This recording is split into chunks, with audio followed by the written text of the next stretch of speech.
Good evening, good morning, good afternoon, everybody. Orthodox Vishwas Samrakshana's Abhimukyathil, we are going to have a live discussion on a current topic.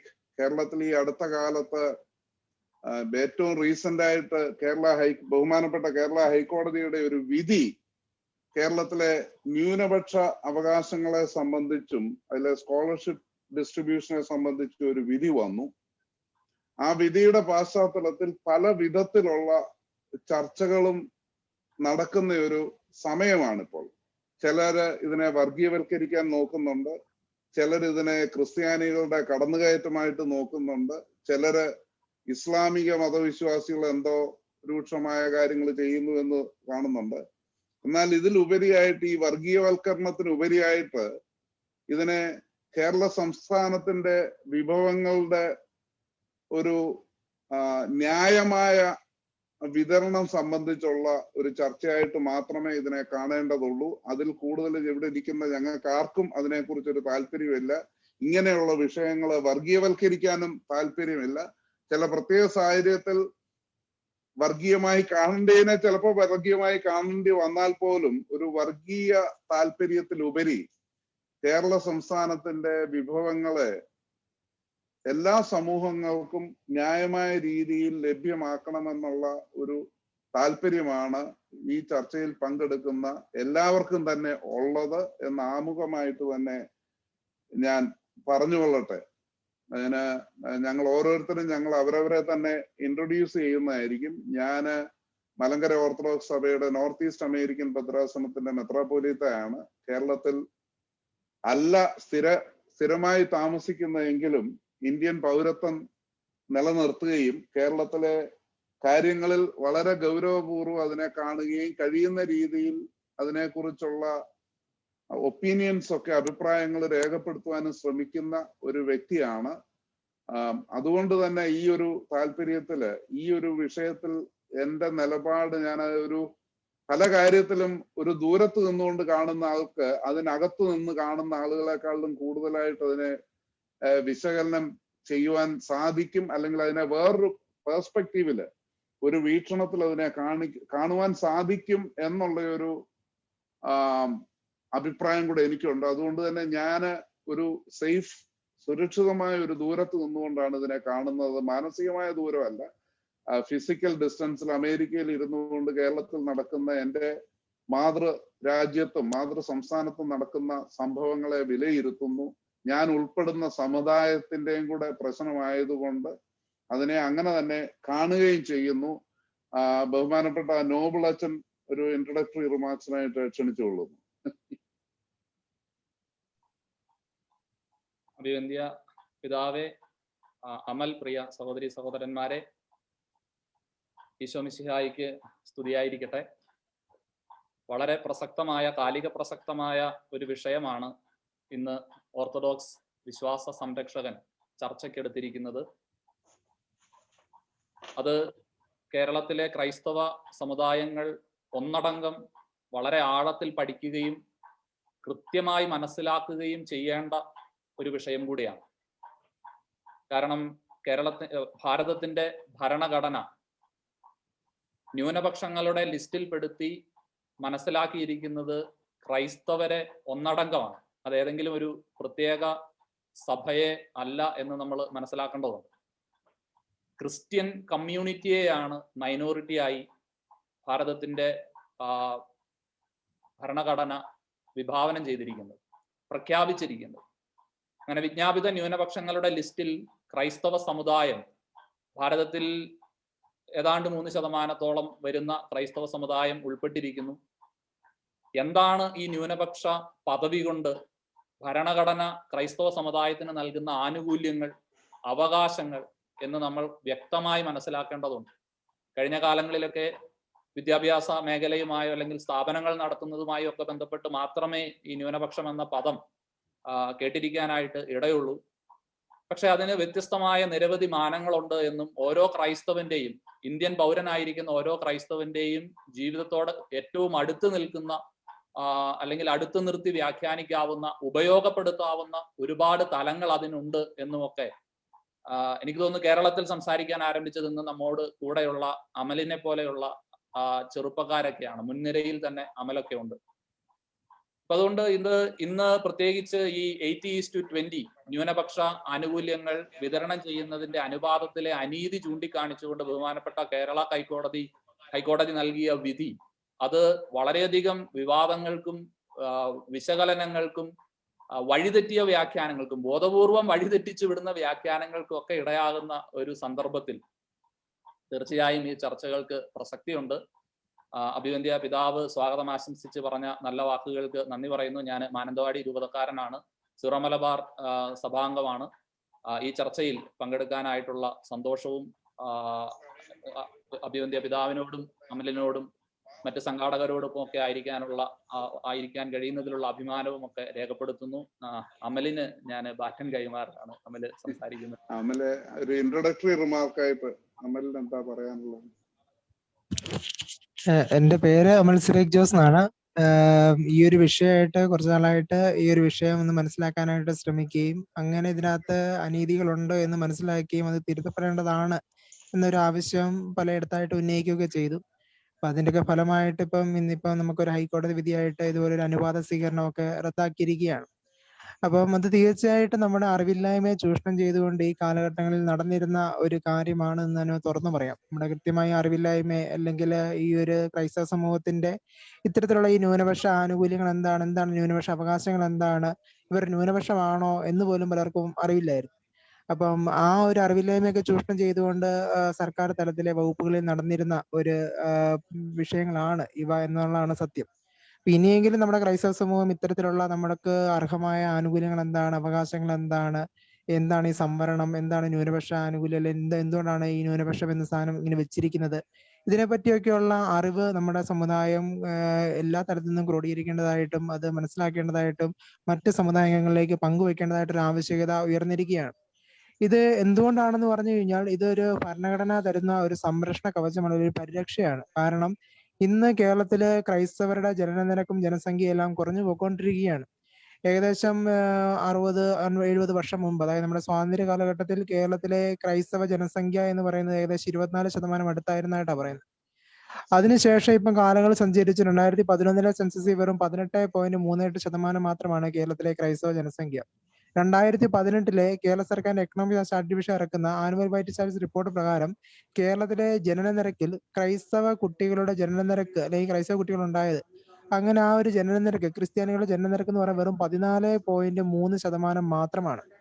അപ്പം തീർച്ചയായിട്ടും ഇങ്ങനെ കുറഞ്ഞു പോയിക്കൊണ്ടിരിക്കുന്ന ഒരു ജനസമൂഹമാണിത്. തീർച്ചയായിട്ടും വരുന്ന ആളുകളിൽ എങ്ങനെ ഉന്മൂലനം ചെയ്യപ്പെട്ടുള്ള ഭീഷണി വരെ ഇത് നേരിട്ടേക്കാം എന്നൊരു സാഹചര്യമാണ് ഇവിടെ നിലനിൽക്കുന്നത്. കാരണം 2018 ജനനനിരക്ക് 14.3 ആയപ്പോൾ മരണനിരക്ക്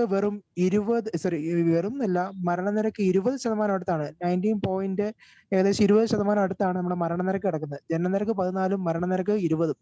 ആ നിലയിലാണ് കേരളത്തിലെ ക്രൈസ്തവ സമൂഹം മുന്നോട്ട് പോയിക്കൊണ്ടിരിക്കുന്നത്. അപ്പം തീർച്ചയായിട്ടും വരുന്ന ആളുകളിൽ ഈ ഒരു സമൂഹത്തിന് ശോഷിച്ച് ദുർബലമാകാനായിട്ട് എല്ലാ സാധ്യതകളും ഇവിടെ ഉണ്ട്.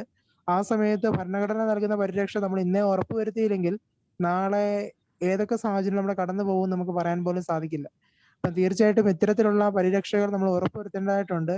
അനീതിപരമായിട്ടുള്ള കാര്യങ്ങൾ നടപ്പിലാകുമ്പോൾ കൃത്യമായിട്ട് അതിനെ സമയത്ത് ചോദ്യം ചെയ്യുകയും ആ ചോദ്യം ചെയ്യൽ വഴി എന്താണ് ഭരണഘടന കൊണ്ട് ഉദ്ദേശിക്കുന്നത്, ഭരണഘടന എന്താണോ ഈ ഒരു നാട്ടിൽ ഈ ഒരു രാജ്യത്തെ ജനത്തിനായിട്ട് നൽകുന്നത് അത് സംരക്ഷിക്കപ്പെടേണ്ടതായിട്ടുണ്ട്.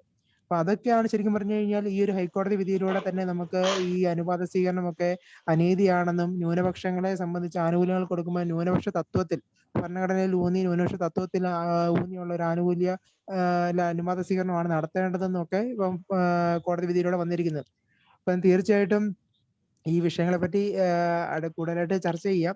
അപ്പം ജസ്റ്റ് ഞാനൊരു ഇൻട്രൊഡക്ഷൻ തന്നതേ ഉള്ളൂ, എന്താണ് നമ്മൾ അഭിമുഖീകരിക്കുന്ന കുറച്ച് പ്രശ്നങ്ങൾ എന്ന രീതിയിലേക്ക്. അപ്പം തീർച്ചയായിട്ടും ഇനിയുള്ള സമയത്തെങ്കിലും നമ്മുടെ ക്രൈസ്തവ സമൂഹമാകട്ടെ കേരള ജനതയാകട്ടെ ഇത്തരത്തിലുള്ള കാര്യങ്ങളെ പറ്റി അവെയർ ആയിരിക്കുക. കാര്യം അറിവില്ലായ്മ ചൂഷണം ചെയ്തുകൊണ്ട് തന്നെ നടമാടിയ ഒരു പ്രക്രിയയാണിത്. അപ്പം തീർച്ചയായിട്ടും ഇപ്പൊ നമ്മുടെ സ്ഥിതി എന്ന് പറഞ്ഞു കഴിഞ്ഞാൽ നീതി എന്ന് പറയുന്നത് കോടതിയിലൂടെ മാത്രം എന്ന് പറയുന്ന ഒരു സങ്കല്പത്തിലേക്കാണ് പോയിക്കൊണ്ടിരിക്കുന്നത്. ഒരു ജനാധിപത്യ സർക്കാരിൽ ജനത്തിന്റെ ആധിപത്യമാണ് അവിടെ. അതായത് ഭൂരിപക്ഷ ജനം ആരാണോ അവരെയാണ് സർക്കാർ പരിഗണിക്കുക. ഇവിടെ ന്യൂനപക്ഷത്തെ ന്യൂനപക്ഷമായി ന്യൂനാൽന്യൂനപക്ഷമായി മൈക്രോ മൈനോറിറ്റി എന്ന പദവിയിലേക്ക് പോയിക്കൊണ്ടിരിക്കുന്ന ഈ ക്രൈസ്തവ സമൂഹം ജനാധിപത്യ രാജ്യത്ത് അവരുടെ ശബ്ദം ഇല്ലാതിരിക്കുന്നവരോ അല്ലെ ശബ്ദം ഇനിയുള്ള കാലഘട്ടങ്ങളിൽ നിശബ്ദമായി പോകുന്ന ഒരവസ്ഥയിലേക്കാണ് പോയിക്കൊണ്ടിരിക്കുന്നത്. അതുകൊണ്ട് തന്നെ കോടതിയെ ആശ്രയിച്ചേ മുന്നോട്ട് പോകാൻ സാധിക്കുകയുള്ളൂ എന്നൊരു അവസ്ഥാവിശേഷമാണ് ഇപ്പം ക്രൈസ്തവ സമൂഹത്തിൽ നിലനിൽക്കുന്നത്. ഇപ്പം തീർച്ചയായിട്ടും ആ കോടതിയുടെ ആ ഒരു നീതിന്യായ വ്യവസ്ഥ എങ്കിലും പ്രതീക്ഷ വെച്ചാൽ ആ ഒരു പ്രതീക്ഷയേ ഉള്ളൂ ഇപ്പം. അതിൽ ഉപരിയായിട്ടൊരു പ്രതീക്ഷ ഇനി വരുന്ന സമയങ്ങളിൽ നമുക്ക് കിട്ടുമെന്ന് ഒരു സംശയമാണ്. തീർച്ചയായിട്ടും ഈ വിഷയങ്ങളിൽ ജാഗ്രതയുള്ളവരായിരിക്കുക, അറിവ് നേടുക, അബദ്ധ പ്രചരണങ്ങളിൽ വീഴാതിരിക്കുക. Thank you. അതില് എനിക്ക് തോന്നുന്നത് നമ്മൾ എല്ലാവരും ഏതാണ്ട് we are almost on the same page. പക്ഷെ ഇവിടെ എനിക്ക് തോന്നുന്ന ചില കൺസേൺസ് ഇപ്പൊ പ്രത്യേകിച്ച് അമലൂടെ പറഞ്ഞ ഒരു പോപ്പുലേഷനെ സംബന്ധിച്ചുള്ള ഒരു കൺസേണും കൂടെ പറയാം. ഒന്ന്, ഈ നമ്മുടെ പോപ്പുലേഷൻ കുറയുന്നത് 2 കാരണം കൊണ്ടാണ്. ജനനനിരക്ക് കുറയുന്നുണ്ട്, അതോടൊപ്പം തന്നെ മൈഗ്രേഷൻസ് കൂടുന്നുണ്ട്. ഇവിടെ ഈ ഞാൻ പറയും നമ്മള് we are victims of our own success എന്ന്. ഈ ലോകത്ത് മൊത്തം കാണുന്ന ഒരു പ്രതിഭാസമുണ്ട്. ഈ ഒരു സമൂഹത്തിന് ഡെവലപ്മെന്റ് പുരോഗതി വരുന്നുണ്ടെ സംഭവിക്കുന്ന ചില ഘടകങ്ങളാണ് ബർത്ത് റേറ്റ് കുറയുക, ഡെത്ത് റേറ്റ് കുറയുക, ബർത്ത് റേറ്റ് കുറയുക, ഡെത്ത് റേറ്റും കുറയും. പക്ഷെ ഈ ഡെത്ത് റേറ്റ് കുറയുന്നതിന്റെ ഒരു സ്വഭാവം എന്ന് പറഞ്ഞാൽ ഈ ലോങ് ലൈഫ് വരും. അപ്പം വൃദ്ധര് കൂടുതലുള്ള ഒരു സമൂഹമായിട്ട് നമ്മൾ തീരും. പക്ഷെ അതിലുപരി ഇവിടെ ഞാൻ കാണുന്ന കേരളത്തിൽ പ്രത്യേകിച്ച് ദൂരെ നിന്നും മറ്റ് രാജ്യങ്ങളുടെ വ്യവസ്ഥിതികളും ഒക്കെ ആയിട്ട് കമ്പയർ ചെയ്യുമ്പോൾ കാണുന്നത്, അമല് പറഞ്ഞ ഒരു പോയിന്റിൽ അതന്നെ ഭൂരിപക്ഷ സമുദായത്തിനോടല്ല ഇവിടെ ആനുകൂല്യം. ഇവിടെ ഒരു വോട്ട് ബാങ്ക് രാഷ്ട്രീയം കളിയാണ്. അപ്പൊ ഏത് സമൂഹമാണോ അവരുടെ വോട്ടിംഗ് പവറിനെ ഒരു വോട്ട് ബാങ്ക് ആയിട്ട് കൺവേർട്ട് ചെയ്തുകൊണ്ട് അത് വെച്ചുകൊണ്ട് വില പേശാൻ കഴിയുന്നത് അവരുടെ ഒരു മേധാവിത്വമാണ് ഇവിടെ സംഭവിക്കുന്നത്. അതുകൊണ്ട് തന്നെ അതൊരു ഈ എല്ലാ ഡെമോക്രസിയിൽ തന്നെ കോൺസ്റ്റിറ്റ്യൂഷണൽ ഡെമോക്രസി എന്ന് പറയുന്ന ഒരു ഭരണഘടനാ വിധേയത്വത്തോടുകൂടി നിയമത്തിന് വിധേയപ്പെട്ടതാണ്. അപ്പൊ ഇവിടെ ഒരു സമൂഹത്തിന് പ്രത്യേകിച്ച് അവര് വോട്ട് ബാങ്ക് രാഷ്ട്രീയം കളിക്കാതിരിക്കാൻ ശ്രമിക്കുക, അതോടൊപ്പം തന്നെ ഒരു മതങ്ങള് പാലിക്കേണ്ട ഒരു സെക്യുലർ സമൂഹത്തിൽ മതങ്ങൾ പാലിക്കേണ്ട ഒരു മര്യാദയുണ്ട്. മതപരമായ രാഷ്ട്രീയത്തിൽ ഇടപെടാതിരിക്കുകയല്ല, ഞാൻ എൻ്റെ സഭയുടെ കെയർ ഓഫിലോ അല്ലെങ്കിൽ എൻ്റെ സമൂഹത്തിന്റെ കെയർ ഓഫിലോ രാഷ്ട്രീയത്തിൽ ഇടപെടാൻ ശ്രമിക്കാതിരിക്കുക, എന്നാൽ മുഖ്യധാര രാഷ്ട്രീയത്തിൽ ഇൻവോൾവ് ആയിരിക്കുക. അപ്പൊ ഇവിടെ ഈ നമ്മള് ചെയ്യുന്ന അല്ലെങ്കിൽ ക്രൈസ്തവ സമൂഹം പൊതുവെ കാണിക്കുന്ന രാഷ്ട്രീയ മര്യാദ ഗൗരവത്തിൽ എടുക്കാതിരിക്കുകയും മറ്റൊരു തലത്തിൽ വോട്ട് ബാങ്ക് രാഷ്ട്രീയം അല്ലെങ്കിൽ സാമുദായിക രാഷ്ട്രീയം, ഈ അടുത്ത കാലത്ത് 1-2 ഓഡിയോ ക്ലിപ്പുകളൊക്കെ കേൾക്കാനിടയായി ഇതിനെക്കുറിച്ച് അഭിപ്രായം പറഞ്ഞ് അത് എത്രത്തോളം അതിന്റെ ഒതന്റിസിറ്റി വെരിഫയബിൾ അല്ല, ഈ സോഷ്യൽ മീഡിയയിൽ നിന്ന് കിട്ടിയതാണ്. ഈ PJ ജോസഫിനെ കുറിച്ചും ഒക്കെയുള്ള കമന്റ്സ് അല്ലെങ്കിൽ PC ജോർജിനെ കുറിച്ച് ഇവരുടെ ഒന്നും രാഷ്ട്രീയം പലപ്പോഴും എനിക്ക് അനുകൂലിക്കാവുന്ന രാഷ്ട്രീയം അല്ലെങ്കിൽ പോലും ഇങ്ങനെയുള്ള കമന്റുകളുടെ അടിസ്ഥാനത്തിൽ അല്ലെങ്കിൽ പലസ്തീൻ പ്രശ്നത്തിൽ ഒരു കമന്റ് പറഞ്ഞ ഒരുത്തന്റെ വീട് ആക്രമിക്കുന്നു, ഈ തരത്തിലുള്ള രാഷ്ട്രീയ പ്രതിഭാസങ്ങളെ സംരക്ഷിക്കുകയും അതിന് അനുകൂല നിലപാട് സ്വീകരിക്കുകയും ചെയ്യുന്ന തെരഞ്ഞെടുക്കപ്പെട്ട ഒരു കോൺസ്റ്റിറ്റ്യൂഷണൽ ഡെമോക്രസിയിലുള്ള ഒരു ഗവൺമെന്റിന്റെ ഒരു പരാജയം കൂടെ ഞാനിത് കാണുന്നുണ്ട്. എന്നാല് അത് മുമ്പ് സൂചിപ്പിച്ച പോലെ തന്നെ നമ്മള് ഇപ്പൊ കോടതി വിധി വരുമ്പോഴും ആ കോടതി വിധിയെ എങ്ങനെ എക്സിക്യൂട്ട് ചെയ്യാതിരിക്കാൻ സാധിക്കും എന്നുള്ള തരത്തിലുള്ള പല ചിന്തകളും ഉണ്ടെന്ന് കേൾക്കുന്നു. അതില്ല, ഈ ഒരു കോൺസ്റ്റിറ്റ്യൂഷണൽ ഡെമോക്രസിയിലെ ജുഡീഷ്യറി അതിന്റെ പൂർണ്ണ ഗൗരവത്തിൽ തന്നെ എടുത്ത് സർക്കാർ അത് മുമ്പോട്ട് കൊണ്ടുപോകുന്നുള്ള ഒരു ബോധ്യമാണ് എനിക്കുള്ളത്. അതുപോലെ തന്നെ നമ്മള് ഇതിൽ ഉൾപ്പെട്ടിരിക്കുന്ന ഗ്രൂപ്പുകൾ മൊത്തം തന്നെ എടുക്കേണ്ട ഒരു നിലപാടാണ്. ഇതൊരു വർഗീയതയല്ല, this is about equitable distribution of justice to the people. അതാണ് നമ്മുടെ മുമ്പിലുള്ള ഒരു ഇത്. അപ്പം ഞാൻ അനീതി അനുഭവിക്കുന്നില്ലെന്ന് തന്നെ പോരാ, അനീതി ഞാൻ അനുഭവിക്കുന്നില്ലെന്ന് എന്നെ ബോധ്യപ്പെടുത്തേണ്ട ഒരു ബാധ്യതയും കൂടെ സർക്കാരുകൾക്കുണ്ട്. പറഞ്ഞാൽ പോലും ഇവിടെ അനീതിയില്ല. അല്ലെങ്കിൽ റിപ്പീറ്റഡ് ആയിട്ട് ഞങ്ങൾ ചില ഗീബെൽസ്യൻ തന്ത്രവും പ്രയോഗിച്ചാൽ ഇത് ഇങ്ങനെ അല്ലെ സച്ചാർ കമ്മിറ്റിയുടെ കാര്യം പറയുന്നു, പാലളി കമ്മിറ്റിയുടെ കാര്യം പറയുന്നു. ഞാൻ ഇന്നലെ കോടതി വിധി വീണ്ടും ഒന്ന് ഇന്നത്തെ ചർച്ചയ്ക്ക് വേണ്ടി ഒന്ന് വായിച്ചു നോക്കിയപ്പോൾ അവരൊക്കെ കോടതി വളരെ ബോധ്യപ്പെട്ട ഒരു കാര്യമാണ്. ദർ ഇസ് ഒരു അൺഇക്വിറ്റബിൾ ഡിസ്ട്രിബ്യൂഷൻ ആണ് ഇവിടെ സംഭവിക്കുന്നതെന്ന്. അപ്പൊ അതിനെ വർഗീയവൽക്കരിക്കാൻ നോക്കാതെ അതിന്റെ ഒരു ലീഗൽ പ്രോസസ്സിൽ അപ്പുറത്തേക്ക് ഇതിനെ കൊണ്ടുപോകുന്നതിന്റെ ഒരു അപകടവും കൂടി ഞാൻ കാണുന്നുണ്ട്. അച്ഛൻ എന്ത് തോന്നുന്നു അച്ഛൻ ഇതിനെ കുറിച്ച്? കേൾക്കുന്നുണ്ട്, അൺമ്യൂട്ട് ചെയ്യണേ. പിതാവ് സൂചിപ്പിച്ചതുപോലെ തന്നെ ഇതിന്റെ അകത്തൊരു ഇതൊരു വർഗീയതയുടെ വിഷയമല്ല, മറിച്ച് ഒരു സാമൂഹ്യ നീതിയുടെ പ്രശ്നമാണ്. വിഭവങ്ങൾ നമ്മളടക്കം കൊടുക്കുന്ന നികുതി പണം അടക്കമുള്ള ഒരു രാഷ്ട്രത്തിന്റെ പൊതുവിഭവങ്ങൾ ചില വ്യാജ കാരണങ്ങളും മറ്റും ഉന്നയിച്ചുകൊണ്ട് ഒരു പ്രത്യേക വിഭാഗം കൊണ്ടുപോകുന്നു എന്നതിൽ സംഭവിക്കുന്ന ഒന്ന്.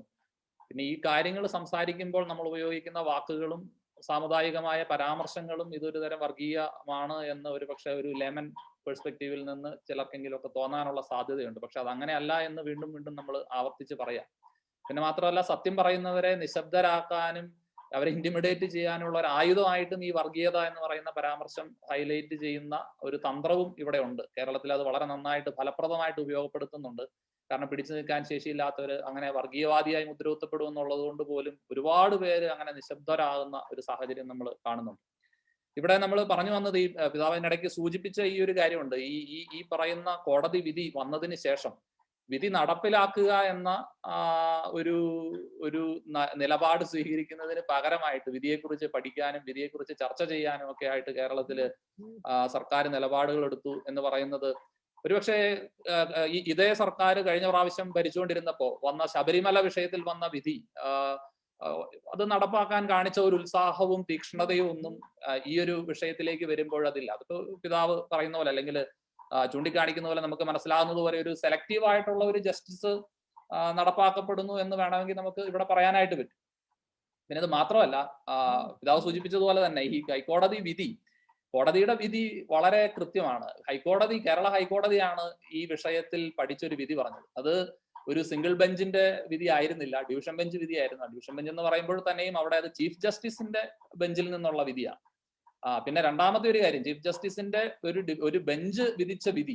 രണ്ടാമത്തെ ഒരു കാര്യം, കേരള സർക്കാർ ഈ വിഷയത്തിൽ ഒരു അപ്പീലിന് പോകാനായിട്ടുള്ള ധൈര്യം കാണിച്ചില്ല.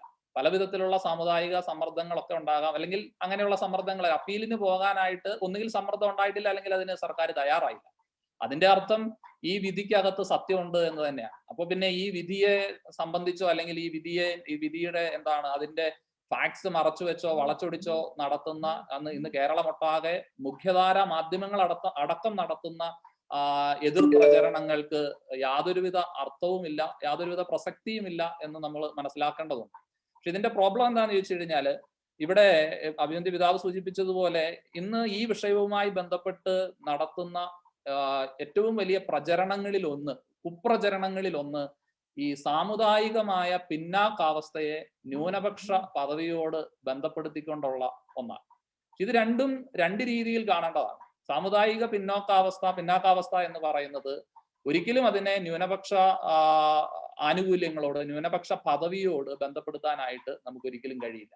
അപ്പൊ അതുകൊണ്ട് ഇവിടെ കേരളത്തിൽ അങ്ങനെ ഒരു നരേറ്റീവ് രൂപപ്പെടുത്തി എടുത്തിരിക്കുകയാണ്.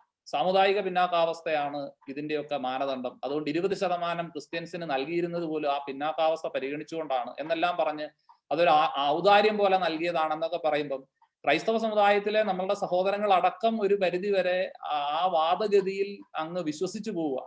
പക്ഷെ അത് അങ്ങനെ അല്ല എന്നും ന്യൂനപക്ഷങ്ങൾക്ക് പൊതുവിൽ അവകാശപ്പെട്ടതാണ്, എല്ലാ ന്യൂനപക്ഷങ്ങൾക്കും, ന്യൂനപക്ഷ സമുദായങ്ങൾക്ക് മൊത്തത്തിൽ അവകാശപ്പെട്ടതാണ് എന്നും ന്യൂനപക്ഷ പദവിയോട്, ആനുകൂല്യങ്ങളോട് ഒരിക്കലും ഈ പറയുന്ന സാമുദായികമായ അല്ലെങ്കിൽ ഏതെങ്കിലും തരത്തിലുള്ള പിന്നാക്കാവസ്ഥയുടെ മാനദണ്ഡങ്ങൾ കൊണ്ടുവന്ന് ഈ ന്യൂനപക്ഷ ആനുകൂല്യങ്ങളെ അങ്ങോട്ടേക്ക് വഴിമാറ്റി ഒഴുക്കാനായിട്ട് കഴിയില്ല എന്നുള്ളതും എല്ലാം ഭരണഘടനാപരമായി തന്നെ നമുക്ക് വ്യാഖ്യാനിക്കാവുന്നതും മനസ്സിലാക്കാവുന്നതുമായ കാര്യമാണ്.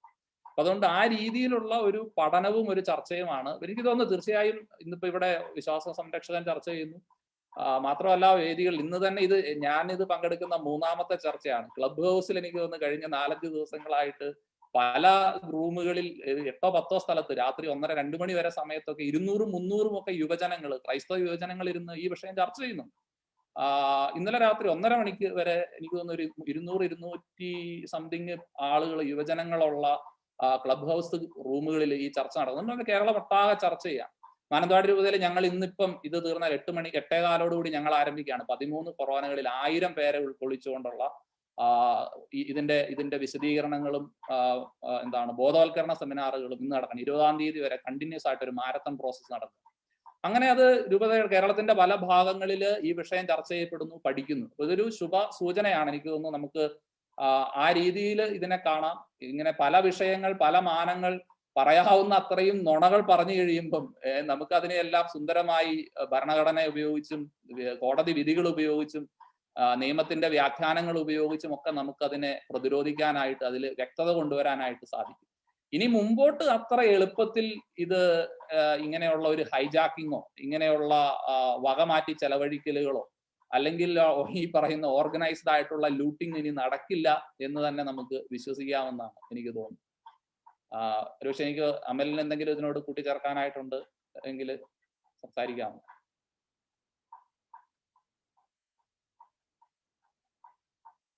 മ്യൂട്ടാണ്, അമല് മ്യൂട്ടാണ്. അമലെ അൺമ്യൂട്ട് ചെയ്യണേ.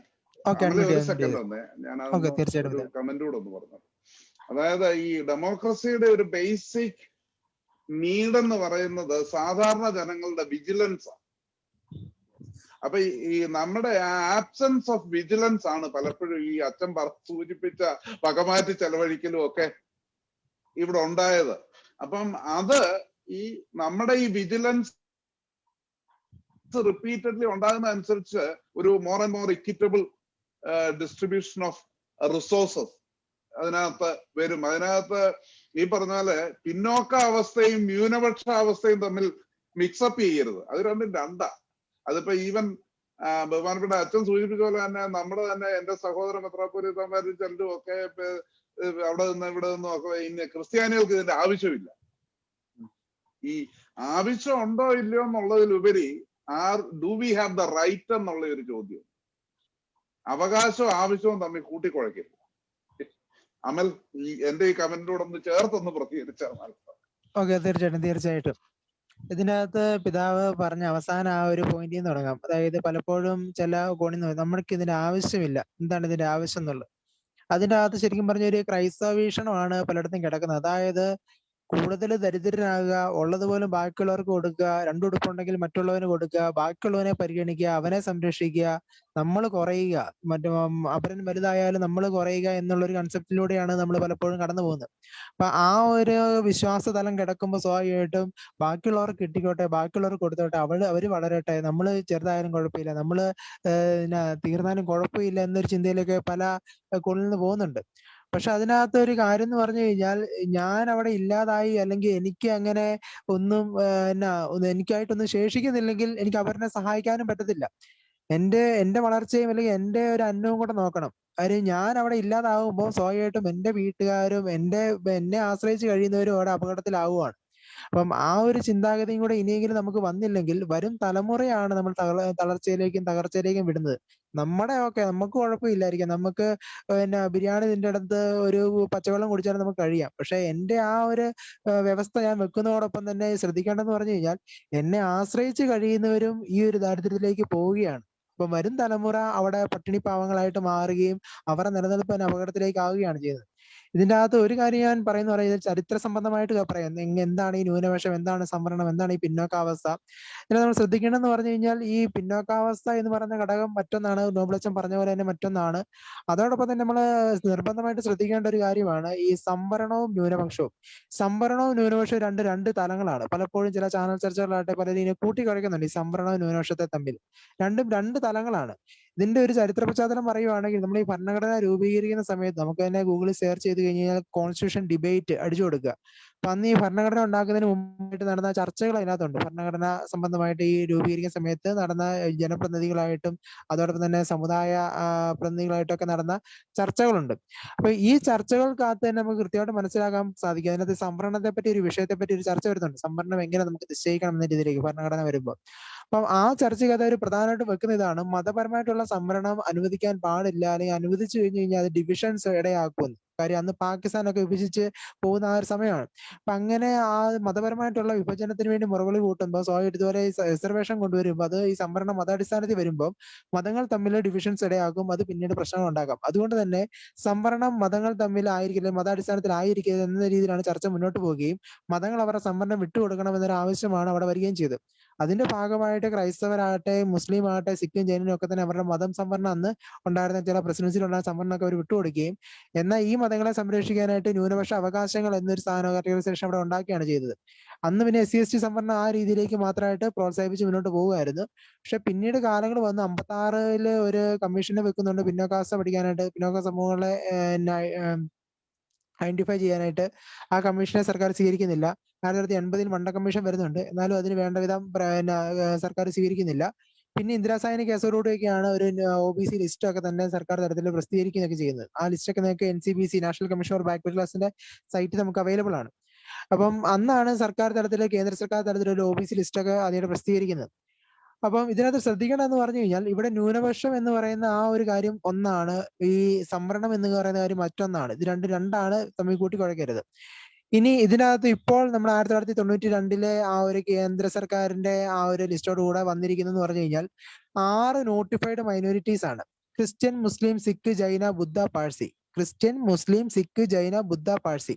ഇത് മറന്നു പോകരുത്. കാര്യം ഈ 6 ന്യൂനപക്ഷ വിഭാഗങ്ങളാണ് ഉള്ളത്. ഇന്ത്യയിൽ എവിടെ പോയാലും ഏത് സംസ്ഥാനത്ത് പോയാലും ഇവര് ഈ 6 പേര് ന്യൂനപക്ഷങ്ങളായിട്ട് തന്നെയാണ് പരിഗണിക്കുക.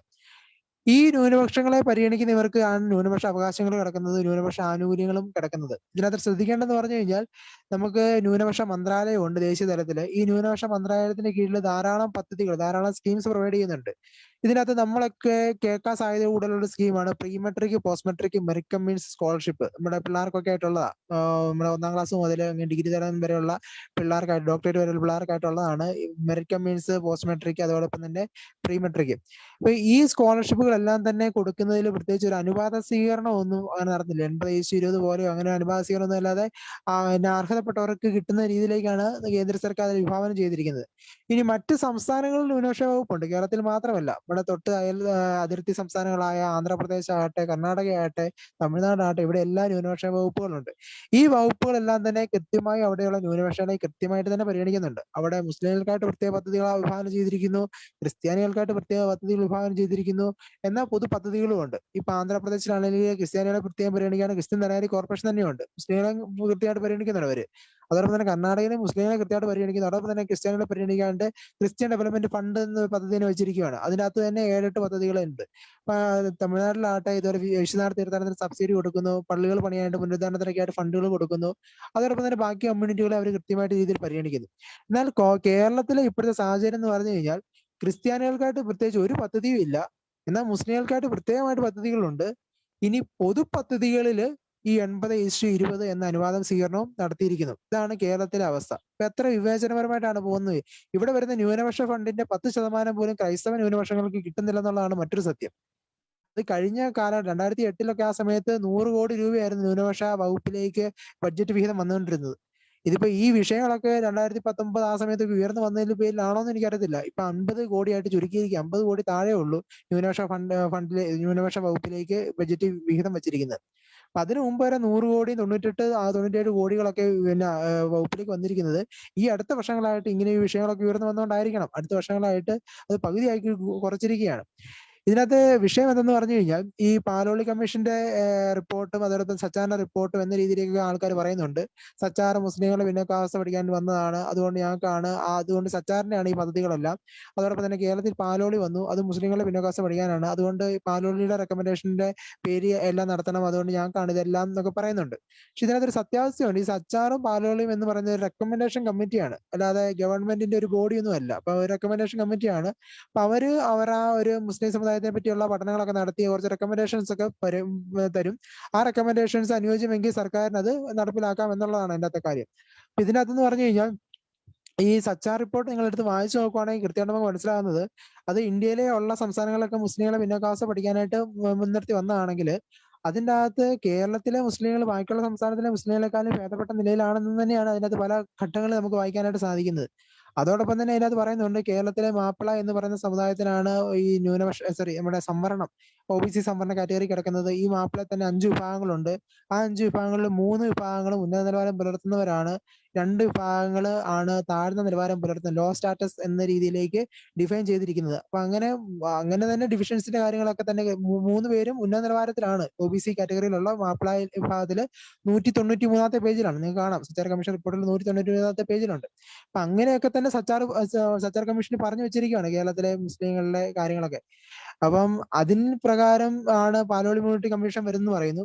ശരിയാണ്. അതായത് പാലോളി കമ്മീഷൻ സച്ചാർ കേരളത്തിൽ എങ്ങനെ നടപ്പിലാക്കണം എന്നൊരു ആലോചനയുടെ ഭാഗമായിട്ടാണ് വരുന്നത്.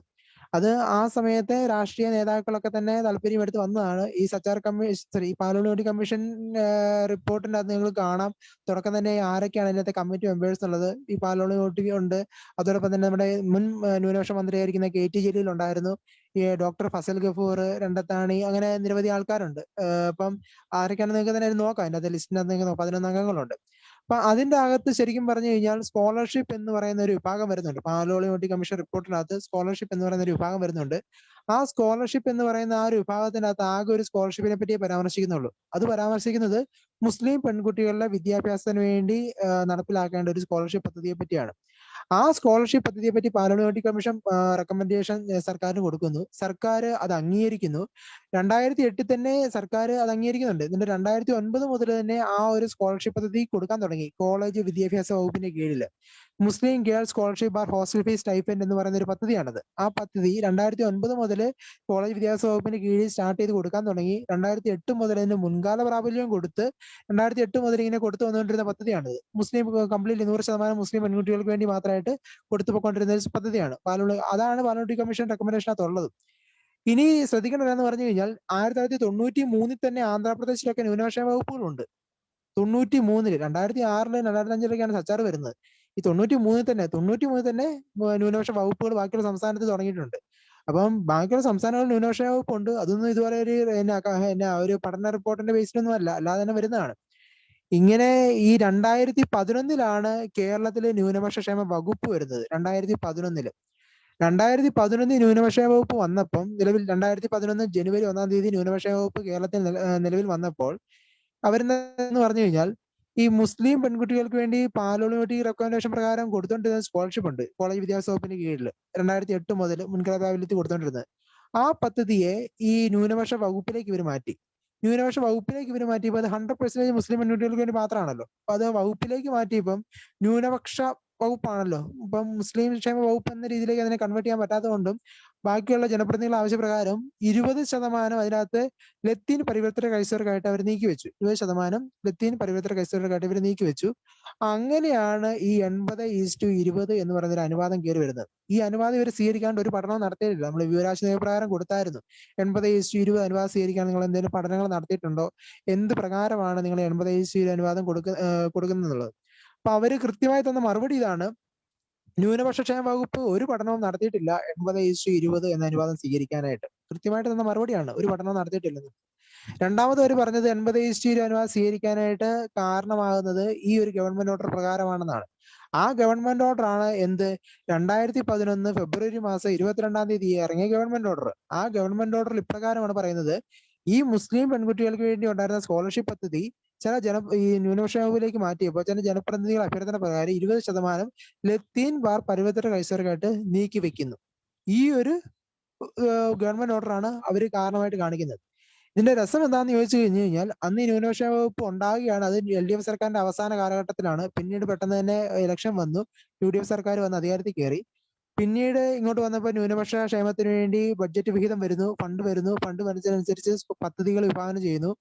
ഇങ്ങനെ പദ്ധതികൾ വിഭാവനം ചെയ്തപ്പോൾ ഇവരെന്നെ വരുന്ന ഓട്ടോമാറ്റിക് ആയിട്ട് ബാക്കിയുള്ള പദ്ധതികളിലേക്കും ഈ 80:20 എന്ന അനുവാദം ഇവർ പതുക്കെ അങ്ങ് സ്വീകരിച്ചു.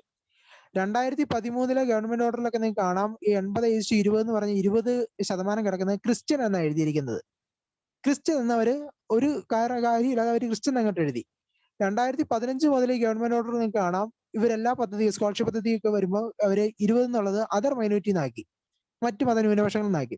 2015 തൊട്ട് ഇന്ന് വരെയും 80/20 അനുപാതത്തിലാണ് എല്ലാ സ്കോളർഷിപ്പ് പദ്ധതികളും വരുന്നത്. ആ സ്കോളർഷിപ്പ് പദ്ധതി വരുമ്പോൾ 20% അതർ മൈനോറിറ്റി എന്ന ലേബലിലേക്കാണ്. ഈ അതർ മൈനോറിറ്റി എന്ന് പറഞ്ഞു കഴിഞ്ഞാൽ ക്രിസ്ത്യൻ, സിഖ്, ജൈന, ബുദ്ധ, പാഴ്സി ഈ വരുന്ന 5 വിഭാഗങ്ങളാണ് 20% വന്ന് കിടക്കുന്നത്.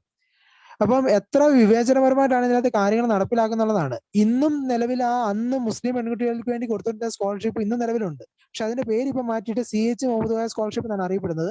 ആ പദ്ധതി മാത്രം 20% ലത്തിൻ ബാർ പ്രൈവറ്റൈസർ എന്ന രീതിയിൽ തന്നെ ഇന്നും തുടരുന്നുണ്ട്. പക്ഷെ ബാക്കിയുള്ള പദ്ധതികൾ, അതായത് മദർ തെരേസ സ്കോളർഷിപ്പ് ഉണ്ട്, അതായത് പാരാമെഡിക്കൽ പിള്ളേർക്കുള്ള സ്കോളർഷിപ്പ് ആണത്. ജോസഫ് മുണ്ടശ്ശേരി സ്കോളർഷിപ്പ് ഉണ്ട്, ഫുൾ A+ കിട്ടിയ പിള്ളേർക്കുള്ള സ്കോളർഷിപ്പ് ആണത്. ഇതുപോലെ CA, CS chartered accountant, community secretary ഒക്കെ പഠിക്കുന്ന പിള്ളേർക്കുള്ള സ്കോളർഷിപ്പ് ഉണ്ട്. സിവിൽ സർവീസ് കോച്ചിങ് നടത്തുന്ന പിള്ളേർക്കുള്ള സ്കോളർഷിപ്പ് ഉണ്ട്. ഉറുദു ഭാഷ പഠിക്കുന്ന പിള്ളേർക്ക് അങ്ങനെ ധാരാളം സ്കോളർഷിപ്പ് ഉണ്ട്. ഈ സ്കോളർഷിപ്പിലൊക്കെ തന്നെ 80/20 വരുന്നത് 20% അതർ മൈനോറിറ്റി എന്ന ലെവലിൽ വരികയാണ്. ഇത് വളരെ വിചിത്രവും വിവേചനപരമായിട്ടുള്ള കാര്യമാണ്. എനിക്ക് തോന്നുന്നത് അമല് പറഞ്ഞതിനോട് ചേർത്ത് ഐ തിങ്ക് നമ്മളെ ഇതൊരു സ്ലോ പോയിസണിങ് പ്രോസസ് ആയിട്ടാണ് ഇതിനെ കാണുന്നത്. കാരണം എവിടെയോ ഒന്ന് തുടങ്ങി അത് സ്ലോലി മറ്റു മേഖലകളിലേക്ക് അതങ്ങ് വ്യാപിപ്പിച്ചു. ഇതിങ്ങനെ വരുന്നുണ്ട്, ഇത് അൺനോട്ടീസ്ഡ് ആയിട്ട് അങ്ങ് മാറി. ഇത് പിന്നെ ഇത് ഇന്റേണലൈസ്ഡ് ഓപ്പറേഷൻ എന്ന് പറയുന്നവരെ അവസാനം നമുക്ക് തന്നെ തോന്നി തുടങ്ങി ഇതാണ് ഇതിന്റെ ഒരു രീതി, അത് കുഴപ്പമില്ല. അപ്പം എനിക്ക് തോന്നുന്നത് നിങ്ങൾ കേസിന് പോകുന്നതിന് മുമ്പേ റീസണബിൾ ലെവൽ ഓഫ് റെപ്രസെന്റേഷൻ ഒക്കെ നടത്തി കാണും. അത് എനിക്ക് തോന്നുന്നത് ജനപ്രതിനിധികളിൽ നിന്ന് നമുക്ക് തിരിച്ചും കിട്ടാൻ തുടങ്ങി കാണും. അതങ്ങനെ. പക്ഷെ ഇവിടെ ഒരു വളരെ strong intervention from the legal ജുഡീഷ്യറിയിൽ നിന്ന് വന്നപ്പോഴാണ് ഇതൊരു ചർച്ച തന്നെയാകുന്നത്. അവിടെ അമല് സൂചിപ്പിച്ച കൺഫ്യൂഷന്റെ ഒരു വളരെ രൂക്ഷമായ അവസ്ഥയാണ്. ഇതിന്റെ ബെനഫിഷ്യറീസ് തന്നെ അങ്ങനത്തെ സാധനം ഉണ്ടോ, അതിനകത്ത് എന്താ തെറ്റെന്ന് ചിന്തിക്കാൻ തുടങ്ങി. കാരണം നമ്മൾ ഇതങ്ങ് ആക്സെപ്റ്റ് ചെയ്ത് കഴിഞ്ഞപ്പോ അതിപ്പോ ഈ സ്റ്റാറ്റസ് കോ ഈസ് കൺവീനിയന്റ് എന്നുള്ള ഒരു രീതിയുണ്ട്. നമ്മൾ ഇതുവരെ നിലനിന്ന ഒരു സിസ്റ്റത്തിനെ വ്യതിചലിക്കാതെ നോക്കുക എന്നുള്ളതാണ് നമ്മുടെ അവസ്ഥ. പിന്നെ അമലിന്റെ ഇടയ്ക്ക് സൂചിപ്പിച്ച ഒരു കാര്യമുണ്ട്, നമ്മുടെ ഒരു എല്ലാ കാര്യത്തിലും നമ്മൾ അങ്ങ് സഫർ ചെയ്യാം. ഈ ക്രിസ്ത്യാനികളുടെ നമ്മുടെ ഒരു ബേസിക് തിയോളജിക്കൽ ഫ്രെയിംവർക്ക് ഉണ്ട്, we will Zafar for others. അത് പല കാര്യത്തിലും അത് നമുക്കെതിരെ മാറുന്ന ഒരു അവസ്ഥയുണ്ട്. അവിടെ ചിന്തിക്കേണ്ടത് അമലത് സൂചിപ്പിച്ചു, യേശു ക്രിസ്തു പോലും പറഞ്ഞത് ലവ് ദൈ നെയ്ബർ ലൈക്ക് ദൈസെൽഫ് എന്ന. ഈ അയൽക്കാരനെ നിന്നെ പോലെ സ്നേഹിക്കാൻ തുടങ്ങണമെന്ന് എനിക്ക് എന്നെ തന്നെ കുറച്ച് സ്നേഹിച്ചെങ്കിലും എന്റെ അയൽക്കാരനെ എന്നെ പോലെ സ്നേഹിക്കാൻ പറ്റത്തുള്ളൂ. ഈ അവനവനെ സ്നേഹിക്കാത്തവൻ അയൽക്കാരനെ സ്നേഹിക്കാനും അറിയില്ല. ഈ ഇന്നലെ വേറൊരു സോഷ്യൽ മീഡിയ കണ്ടൊരു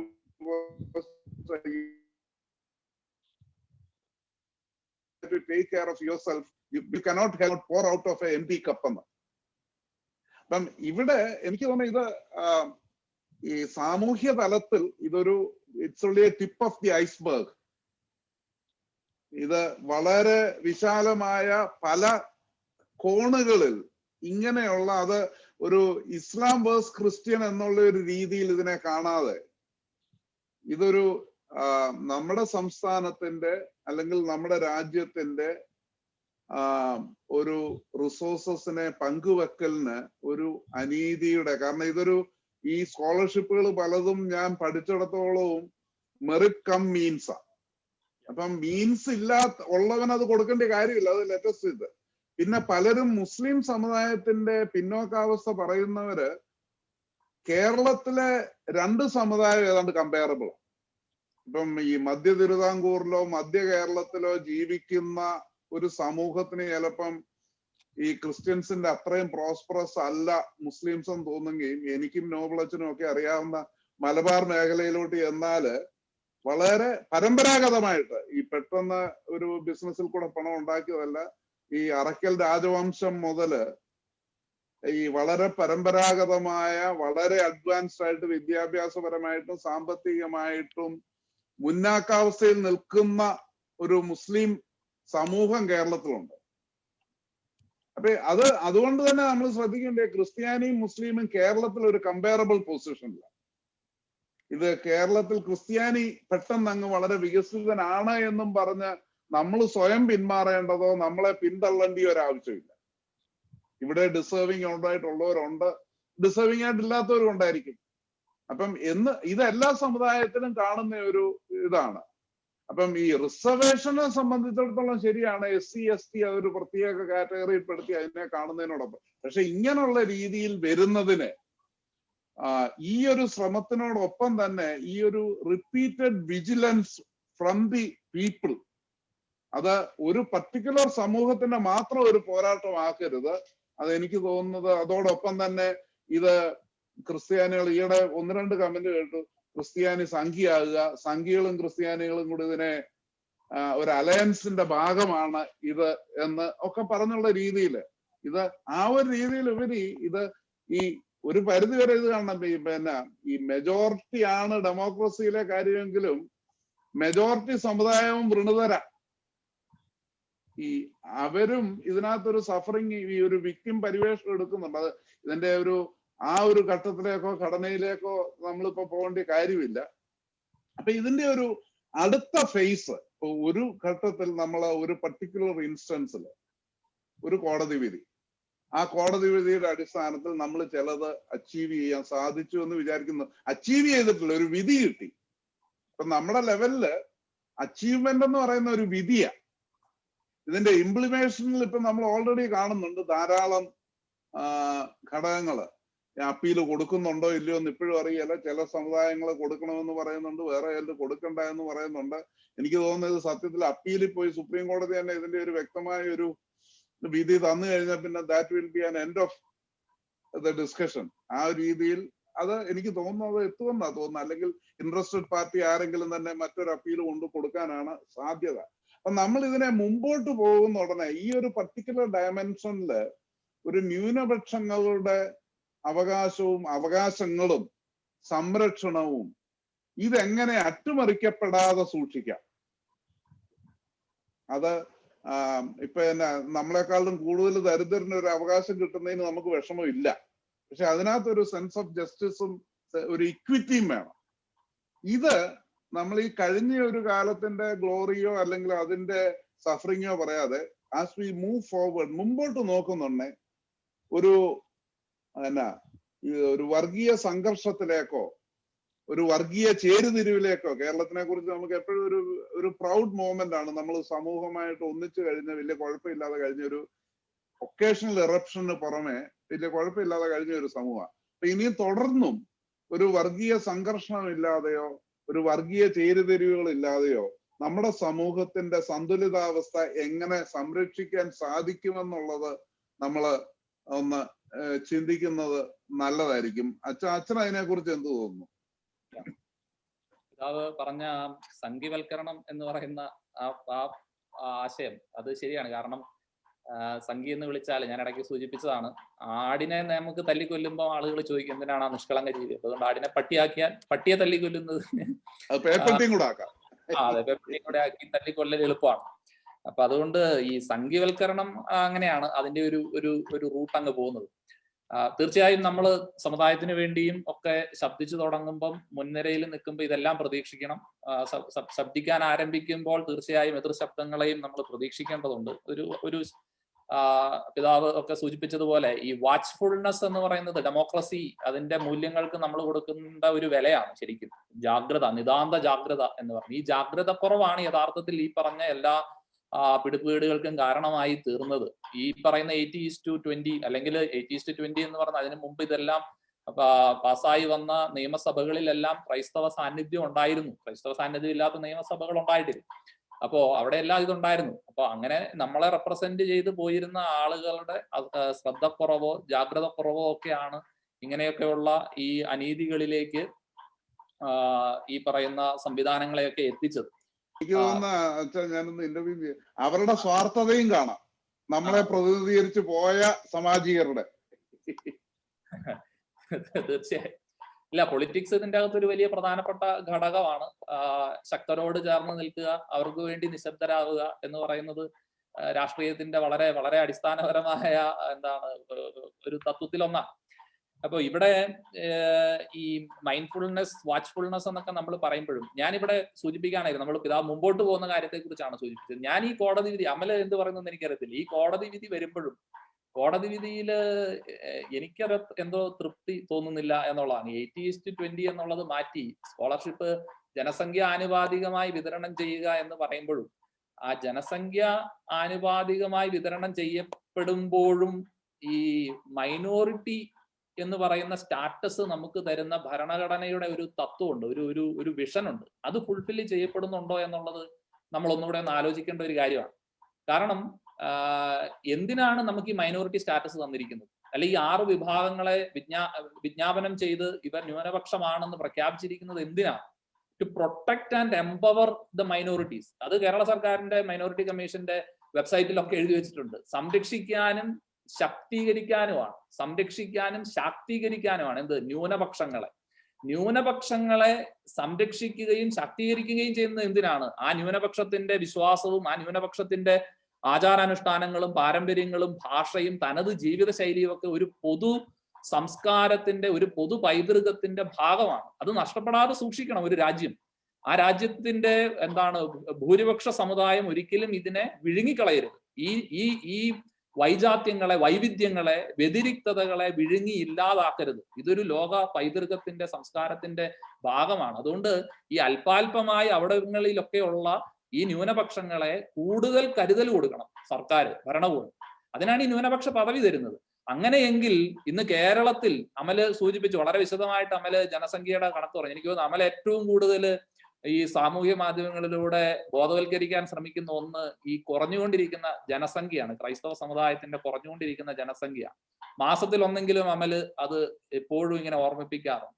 ഞാൻ അത്ഭുതപ്പെടുന്നുണ്ട്, ഈ ചെറുപ്പക്കാരന് മടുപ്പ് തോന്നുന്നില്ലെന്ന് ഞാൻ.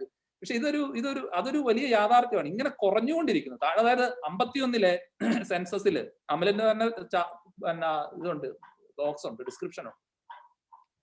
20% ഉണ്ടായിരുന്ന ജനസംഖ്യ 2011 സെൻസസ് എത്തുമ്പോഴത്തേക്കും അത് 18 താഴേക്ക് പോവുക.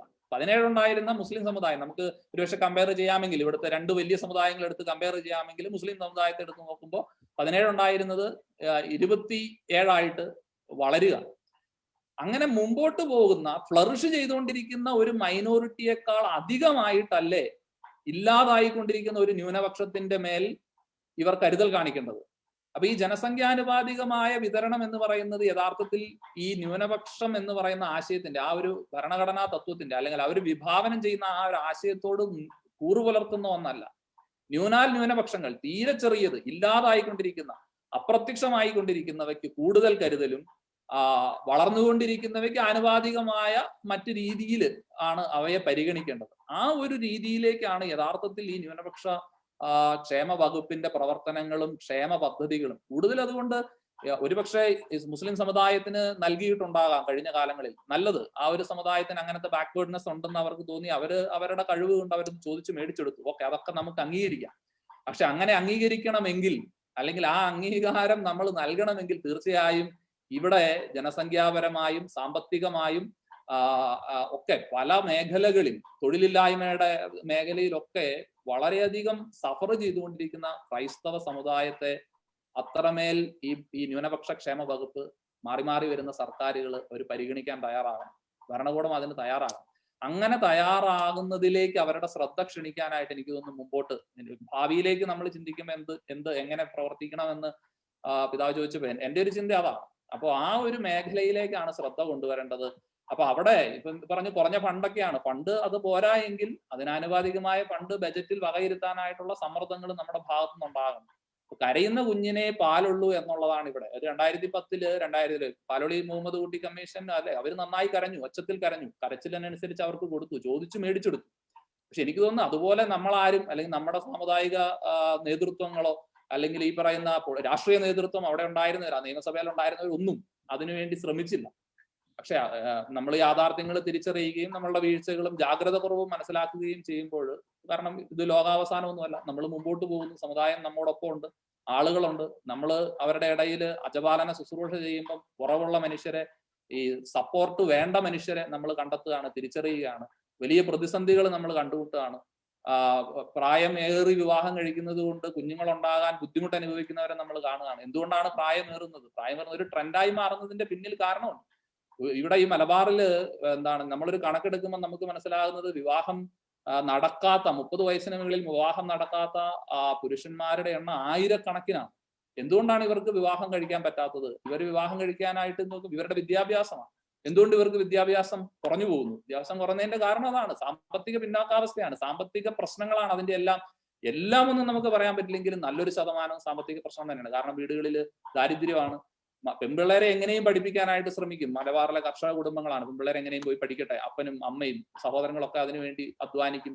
ഏതെങ്കിലുമൊക്കെ കോഴ്സുകൾ പഠിപ്പിച്ച് വിടും. വലിയ പൈസ ചെലവൊന്നുമില്ല. പക്ഷെ ആൺപിള്ളേര് ഒരു നിശ്ചിത പ്രായം കഴിഞ്ഞു കഴിഞ്ഞാൽ വീട്ടിലെ കഷ്ടപ്പാടും ബുദ്ധിമുട്ടും കണ്ടു കഴിഞ്ഞാൽ അവരെ വീണ്ടും അപ്പനെ ബുദ്ധിമുട്ടിക്കാനായിട്ട് അവൻ ഇഷ്ടപ്പെടില്ല. പിന്നെ അങ്ങനത്തെ പ്രത്യേക സാഹചര്യങ്ങളിൽ അവൻ ചെറിയ പ്രായത്തിൽ തന്നെ പഠനം നിർത്തി ജോലിക്കോ വണ്ടി ഓടിക്കാനോ മെക്കാനിക്കായിട്ടോ പ്ലംബിങ്ങിനോ കൃഷിപ്പണിക്കോ അല്ലെങ്കിൽ അങ്ങ് കർണാടകയിലേക്ക് ഇഞ്ചിപ്പണിക്കോ ഒക്കെ ആയിട്ട് ഇവൻ അങ്ങനെ അങ്ങ് പോകും. വാഴ നടാനൊക്കെ ആയിട്ട് പോകും. തിരിച്ചു വന്നു കഴിയുമ്പോൾ വിദ്യാഭ്യാസം കിട്ടിയ പെൺകുട്ടിക്ക്, പോസ്റ്റ് ഗ്രാജുവേഷൻ കഴിഞ്ഞ പെൺകുട്ടിക്കൊന്നും അങ്ങനെ വിവാഹം കഴിക്കാൻ പറ്റും. ഇങ്ങനെ ഒരു ഡിസ്പാരിറ്റി, അല്ലെങ്കിൽ നേഴ്സിംഗിന്റെ അല്ലെങ്കിൽ അങ്ങനെയൊക്കെ ഒരുപാട് കാര്യങ്ങൾ ഇതിന്റെ അകത്തുണ്ട്. സാമ്പത്തികം ഒരു വളരെ പ്രധാനപ്പെട്ട മേഖലയാണ്. അതുകൊണ്ട് എനിക്ക് തോന്നുന്നു ഇപ്പൊ പിന്നാക്കാവസ്ഥ പഠിക്കാൻ വേണ്ടി വന്നിരിക്കുന്ന ജെ ബി കോശി കമ്മീഷന്റെ മുമ്പിലും നമ്മൾ വ്യക്തമായി സ്ഥാപിക്കേണ്ടത് ഇങ്ങനെയുള്ള കുറച്ച് കാര്യങ്ങളാണ്. മുമ്പോട്ട് പോകുമ്പോൾ ഇത് ക്രൈസ്തവ ന്യൂനപക്ഷം ഒരുപാട് മേഖലകളിൽ പരാധീനതകൾ അനുഭവിക്കുന്നുണ്ട്. സർക്കാർ തലത്തിൽ നിന്ന് വളരെ കാര്യമായ കരുതൽ നമുക്ക് ഈ മേഖലകളിലൊക്കെ ആവശ്യമുണ്ട് എന്ന് നമുക്ക് പറയാൻ കഴിയണം. ന്യൂനപക്ഷങ്ങളിൽ ന്യൂനപക്ഷങ്ങൾ, വളരെ ചെറിയ ന്യൂനപക്ഷങ്ങൾ, ഇല്ലാതായിക്കൊണ്ടിരിക്കുന്ന ന്യൂനപക്ഷങ്ങൾക്ക് കൂടുതൽ കരുതൽ, കൂടുതൽ വിഭവങ്ങൾ, കൂടുതൽ ക്ഷേമ പദ്ധതികൾ നൽകാനായിട്ട് സർക്കാർ സംവിധാനങ്ങൾ തയ്യാറാകുകയും വേണം. ഇതാണ് എനിക്ക് തോന്നുന്നത് മുമ്പോട്ടുള്ള ഒരു പ്രവർത്തന പദ്ധതിയിൽ നമ്മൾ ഉൾപ്പെടുത്തേണ്ട ഒരു ചിന്ത ഇതാണെന്നാണ് ഞാൻ വിചാരിക്കുന്നത്. പിതാവ് മ്യൂട്ടാണ് എനിക്ക് തോന്നുന്നത്. അമലിനോട് ഇതിനോട് ചേർത്ത് എന്താ പറയാനുള്ളത്? ഇതിനോട് ചേർത്ത് പറയാനായിട്ട് അച്ഛൻ സൂചിപ്പിച്ച പോലെ ശരിക്കും ന്യൂനപക്ഷം എന്ന് പറഞ്ഞ ഒരു പരിഗണന നമുക്ക് ഇവിടെ സർക്കാർ തലത്തിൽ നൽകുമ്പോൾ ന്യൂനപക്ഷങ്ങളെ ആയിരിക്കണം കൂടുതൽ പരിഗണന നൽകേണ്ടതും. ജനസംഖ്യാനുപാതികം എന്ന് നമ്മളിപ്പോ പറയാൻ പോകുമ്പോൾ ഈ 80:20 എന്ന അനുവാദം വരും നാളുകളിൽ നമുക്ക് കിട്ടുന്ന ഒരു അനുവാദം തന്നെയാണ്. 80:20 എന്ന് പറഞ്ഞാൽ വരും നാളുകളിൽ നമുക്ക് വരാൻ പോകുന്ന ഒരു അനുവാദം തന്നെയാണ് 80:20. അതിന്റെ പിന്നിലെ കാര്യം എന്ന് പറഞ്ഞു കഴിഞ്ഞാൽ ഈ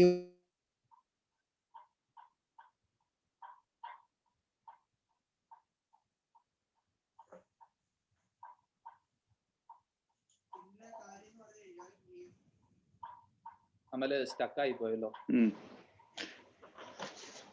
എനിക്ക് തോന്നുന്നു ഈ പറഞ്ഞ ബിഫോർ നമ്മൾ മുമ്പോട്ട്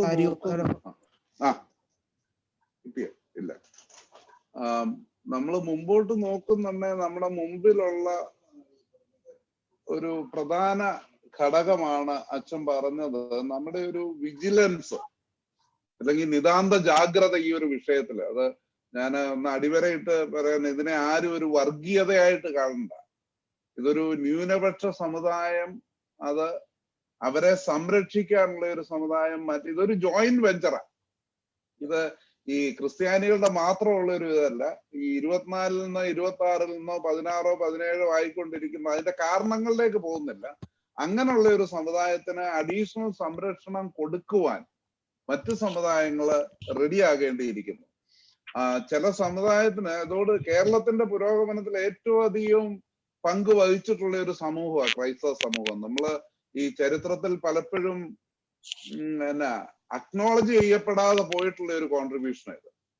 ഈ വിദ്യാഭ്യാസ മേഖലയിലാണേലും ഹോസ്പിറ്റൽ മേഖലയിലാണേലും പല മേഖലകളിൽ, ഈ പ്ലാന്റേഷൻ ഇൻഡസ്ട്രി, ഇങ്ങനെയുള്ള വിവിധ മേഖലകളിൽ ഏറ്റവും അധികം കോൺട്രിബ്യൂഷൻ നൽകിയിട്ടുള്ള ഒരു സമുദായമാണ്. അപ്പൊ ഇന്ന് കേരളം അനുഭവിക്കുന്ന ഏറ്റവും വലിയ നേട്ടങ്ങളുടെ ഒന്നായി അതിനകത്ത് നമ്മൾ പലതിലും പുറകോട്ട് പോകുമ്പോഴും വിദ്യാഭ്യാസത്തിൽ ഏറ്റവും മുമ്പിൽ നിൽക്കുന്ന ഒരു സംസ്ഥാനമായിട്ട് ഇന്ത്യയെ കാണുമ്പം അതിനെ ഈ സമൂഹം, ക്രൈസ്തവ സമൂഹം, ഏത് വിഭാഗവുമായിക്കോട്ടെ, ഇതിന് കൊടുത്തിരിക്കുന്ന ഒരു പ്രാമാണ്യമുണ്ട്.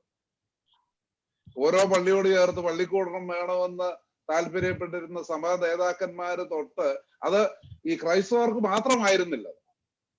കാരണം ജാതീയമായിട്ട് ഉയർന്ന ജാതിക്ക് മാത്രം അവൈലബിൾ ആയിരുന്ന ആ വിദ്യാഭ്യാസത്തെ സാമാന്യ ജനത്തിലേക്കും മറ്റ് ജാതി, താഴ്ന്ന ജാതി എന്ന് പറഞ്ഞുകൊണ്ടിരുന്ന ജാതികളിലേക്ക് ഇത് എത്തിച്ചത് ക്രൈസ്തവ സമൂഹങ്ങളാണ്.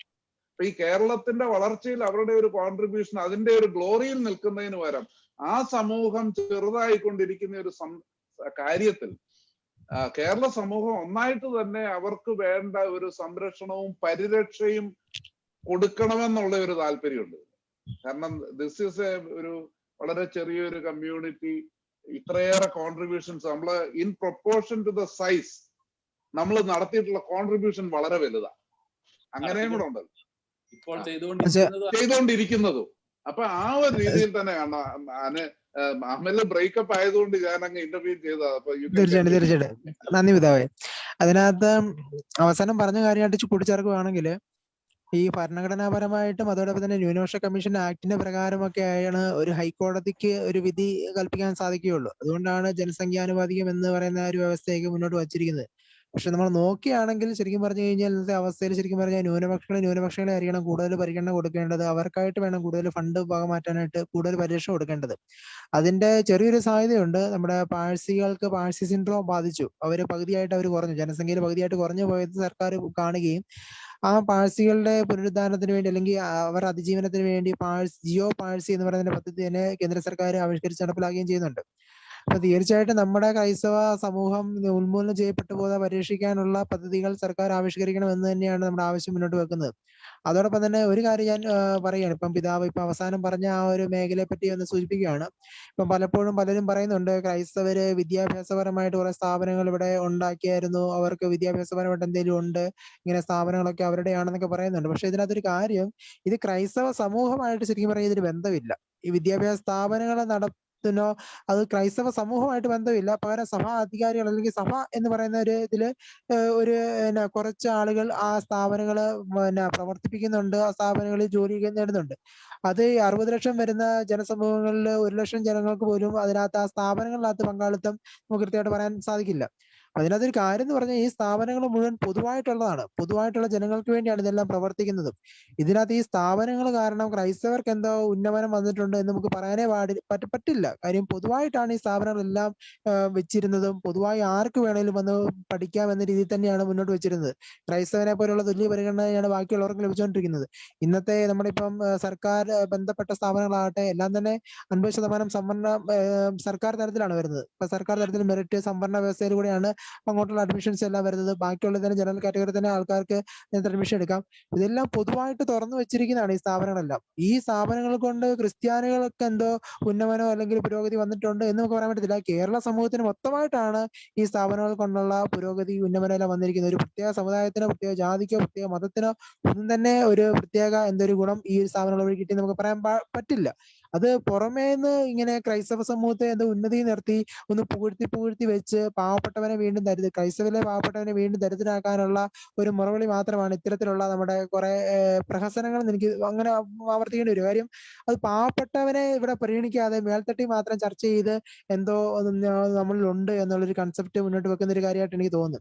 പിന്നെ അതിനകത്ത് മറ്റൊരു കാര്യം ഞാൻ ആഗ്രഹിക്കുന്നു പറഞ്ഞു കഴിഞ്ഞാൽ, ശരിക്കും ഇവിടെ നമ്മളിപ്പം സംവരണങ്ങൾ ചർച്ചയാകുന്നുണ്ട്, ഇതുപോലെ ന്യൂനപക്ഷ ആനുകൂല്യങ്ങൾ ചർച്ചയാകുന്നുണ്ട്. ഈ ക്രൈസ്തവരെ എന്തോ മുന്നോക്കക്കാരാണ് അല്ലെങ്കിൽ അവരെന്തോ വലിയ ആൾക്കാരാണ് എന്ന ചില കൺസെപ്റ്റുകളൊക്കെ പലയിടത്തായിട്ട് വാരി വിതറുന്നുണ്ട്.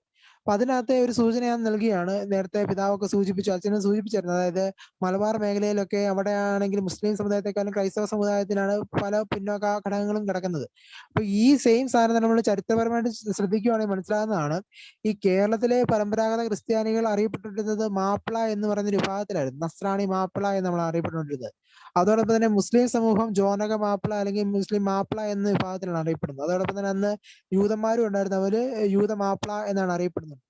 അപ്പൊ ഇതിനകത്ത് ഈ മാപ്പിള എന്ന് പറയുന്ന വിഭാഗം സവർണനും അല്ലായിരുന്നു അവർണനും അല്ലായിരുന്നു. ഇതിനിടയ്ക്ക് ഈ ഇടനിലക്കാരനായിട്ട് വർത്തിച്ചുകൊണ്ടിരുന്ന ഒരു വിഭാഗമാണ് ഈ മാപ്പിള എന്ന് പറയുന്നത്. അതുകൊണ്ടാണ് അവർണന്റെയും സവർണന്റെയും ഇടയ്ക്ക് തമ്മിൽ ഒരു ബന്ധം വരാതെ കച്ചവട മേഖലയിലേക്ക് ഈ മാപ്പിള എന്ന് പറയുന്ന വിഭാഗം കയറി വരുന്നതൊക്കെ. അപ്പൊ ഈ മുസ്ലിം മാപ്പിളയിലെ ജോന മാപ്പിളയ്ക്ക് എന്താണോ സ്റ്റാറ്റസ് ഉണ്ടായിരുന്നത് അതേ സ്റ്റാറ്റസേ ഉള്ളൂ ഇവിടെയുള്ള നസ്രാണി മാപ്പിളയ്ക്കും ഉള്ളൂ. പക്ഷെ പിന്നീട് കാലങ്ങൾ വന്നുകൊണ്ടിരിക്കുമ്പോൾ നമ്മുടെ ഒരു ഇതുണ്ടല്ലോ, പാവപ്പെട്ടവനെ ബാക്കിയുള്ളവനെ സഹായിക്കുക, ബാക്കിയുള്ളവർക്ക് കൊടുക്കുക, നമ്മൾ താഴ്ന്നു പോകാനും കുഴപ്പമില്ല എന്ന രീതിയിലേക്ക് സംവരണം ആവശ്യപ്പെട്ടില്ല എന്നുള്ളതാണ് അതിനകത്തെ മറ്റൊരു സത്യം എന്ന് എനിക്ക് തോന്നുന്നത്. കാര്യം സംവരണം ആവശ്യപ്പെട്ടില്ല, ബാക്കിയുള്ളവർക്ക് കിട്ടിക്കോട്ടെ, നമ്മൾ എന്തിനാ അതിനകത്ത് വിഷമിക്കുന്നേ, ബാക്കിയുള്ളവർക്ക് കിട്ടിക്കോട്ടെ, അവര് മേടിച്ചോട്ടെ, കുഴപ്പമില്ല, നമുക്ക് അധ്വാനിച്ച് ജീവിക്കാം. അങ്ങനെ കുടിയേറ്റങ്ങളായിട്ടും കുട്ടനാടൻ മേഖലയിലും ഒക്കെ തന്നെ എല്ലുമുറിയെ പണിയെടുത്ത് തന്നെ ഇവര് മുന്നോട്ട് പോയപ്പോൾ സംവരണം എന്ന് പറയുന്ന ഒരു ആവശ്യത്തെ പറ്റി പോലും ചോദിക്കാൻ പോലും നമുക്ക് ഒരു മനസ്സ് വരാത്തൊരവസ്ഥയാണെന്ന് തോന്നുന്നു കഴിഞ്ഞ കാലഘട്ടങ്ങളിൽ. തീർച്ചയായിട്ടും ഇന്ന് ആ പിന്നോക്കാവസ്ഥ ഘടകങ്ങൾ അതിദാരുണമായിട്ട് വർദ്ധിച്ചുകൊണ്ടിരിക്കുകയാണ്. ശ്രദ്ധിക്കേണ്ടത്, നോബിളച്ചൻ പറഞ്ഞു, ജനസംഖ്യയുടെ ഒരു കാര്യം പറഞ്ഞു, അതിനകത്ത് ശ്രദ്ധിക്കേണ്ട ഒരു കാര്യം എന്ന് പറഞ്ഞു കഴിഞ്ഞാൽ, ഈ ഇപ്പൊ നമ്മുടെ കേരളത്തിലെ ന്യൂനപക്ഷ വിഭാഗങ്ങളായ മുസ്ലിം കമ്മ്യൂണിറ്റിയും ക്രിസ്ത്യൻ കമ്മ്യൂണിറ്റിയും താരതമ്യപ്പെടുത്തുമ്പോൾ 2018 ജനനനിരക്കിൽ 14.3% ക്രിസ്ത്യൻ ജനനനിരക്കെങ്കിൽ മുസ്ലിം ജനനനിരക്ക് 43.7 ഹിന്ദു ജനനനിരക്ക് 41 ഉള്ളൂ.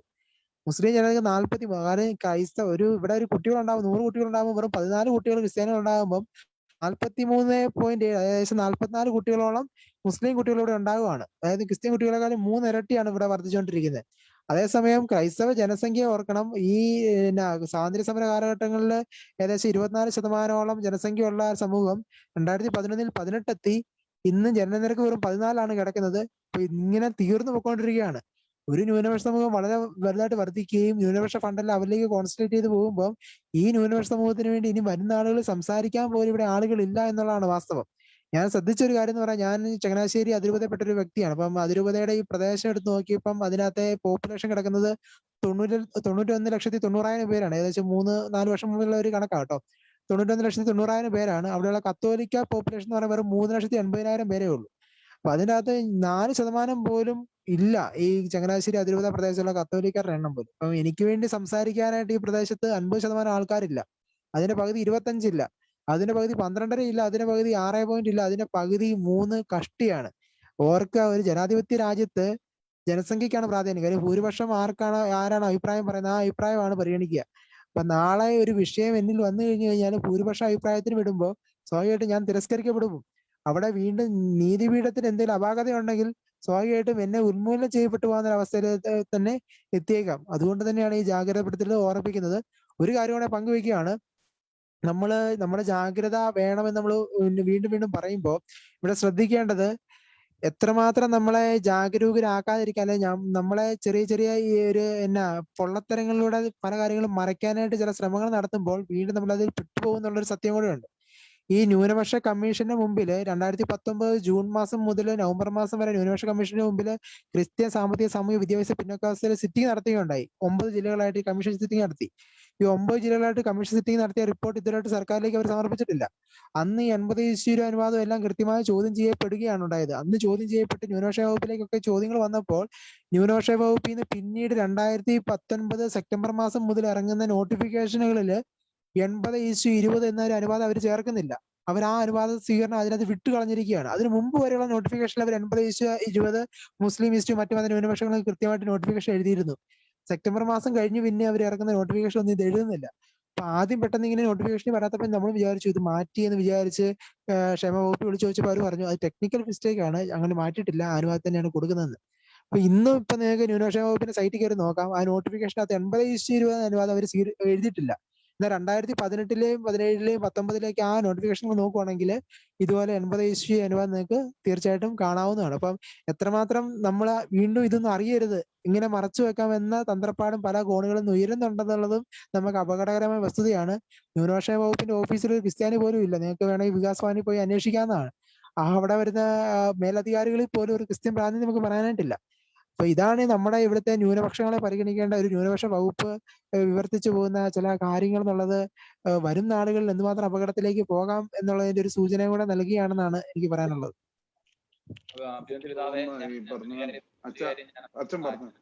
കാരണം എനിക്ക് 8:10 കഴിയുമ്പോഴത്തേക്കും ഞാൻ അതുകൊണ്ട് തന്നെ ഇത് റാപ്പപ്പ് ചെയ്യാൻ തുടങ്ങുകയായിരുന്നു.